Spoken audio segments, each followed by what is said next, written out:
जिंदगी बड़ी होनी चाहिए, लंबी नहीं बाबू मोशाई। ये डायलॉग आपने सुना होगा आनंद मूवी के अंदर, जो राजेश खन्ना की सबसे सुपर डुपर मूवी में से एक थी। तो आप देख सकते हैं बड़ी और लंबी।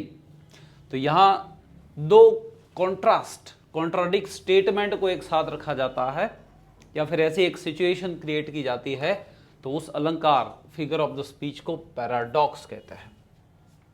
और इसका सबसे ज़्यादा यूज़ मूवी के डायलॉग्स के अंदर, एडवर्टाइज के अंदर होता है।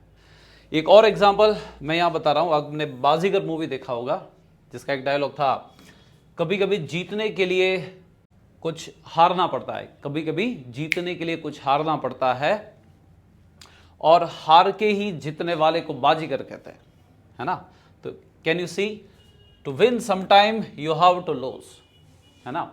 तो यहां दो विरोधाभासी विचार है, to loss and to win, है ना। इनको एक साथ रखने से एक इम्पैक्टफुल बात रखी जाती है, बहुत ही प्रभाव क्रिएट किया जाता है, और तभी ज़्यादातर डायलॉग्स में मिस पैराडॉक्स का यूज होता है। एक और एग्जाम्पल, आपने बॉर्नविटा की एडवर्टाइजमेंट देखी होगी, जिसमें एक मदर उसकी बेटे को विगरस एक्सरसाइज करवा रही है, और वो स्टेटमेंट देती है कि जब मेरा बेटा मुझे हरा देगा उस दिन मैं जीत जाऊंगी। When my son defeats me, I will have won, है ना। तो हराने की और जीतने की बात एक साथ रखी जाती है, जब मेरा बेटा मुझे हरा देगा मैं जीत जाऊंगी। तो इसे कहते हैं पैराडॉक्स। एक और एग्जाम्पल है, ओके, आपने यस कल हो ना हो, ये मूवी का एक डायलॉग है कि भाई मौत को छूकर मौत को छू के जिंदा रहने का मजा ही कुछ और होता है। मौत को छू के जिंदा रहने का मजा ही कुछ और होता है। Like there is unique thrill in touching death and staying alive. तो कैन यू सी, मौत और जिंदा रहना, ये दोनों को एक साथ रख के एक इम्पैक्ट क्रिएट किया जा रहा है। और एक सर्फ एक्सेल की बहुत पॉपुलर एडवर्टाइजमेंट है, दाग अच्छे होते हैं ना, द स्ट्रेन्स आर गुड। इसमें भी वही भाव प्रकट करने की कोशिश की जा रही है। तो यही प्रैक्टिकल एग्जाम्पल आपकी इस इंग्लिश लर्निंग की यात्रा को सुगम बनाएंगे, इजी बनाएंगे और ही सरल बनाएंगे। कुछ और एग्जाम्पल है, जैसे कि एक हॉलीवुड का मूवी है शी इज द मैन। इसका एक डायलॉग है, When I close my eyes, I see you for what you truly are, which is ugly. जब मैं मेरी आंखें बंद करती हूँ तो मुझे वो तुम्हारा रियल चेहरा दिखाई देता है, जो बहुत ही अगली है, कद्रूपा है।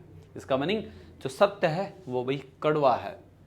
तो कह रही सी, आंखें क्लोज करके देखना, एक बहुत ही कॉन्ट्राडिक्ट परिस्थिति का निर्माण किया जा रहा है।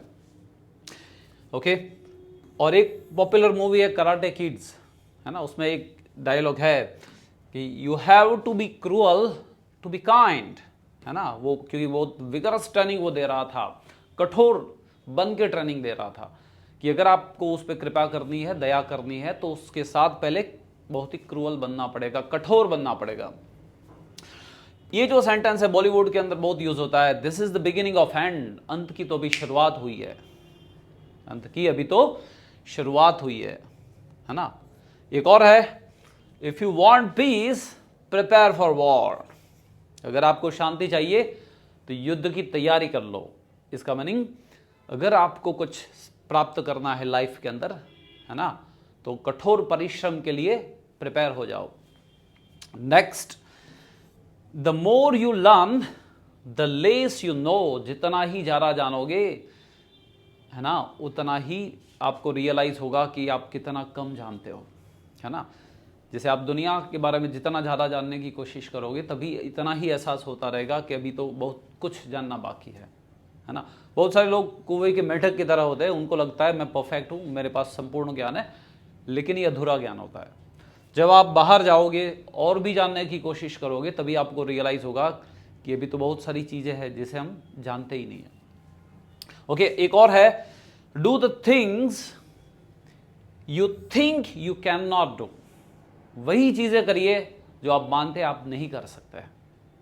तो यहां पे do and can not do एक साथ रखा गया है। एक और एग्जांपल है, if you don't risk anything you risk everything. ये मोटिवेशन में सबसे ज्यादा यूज होता है।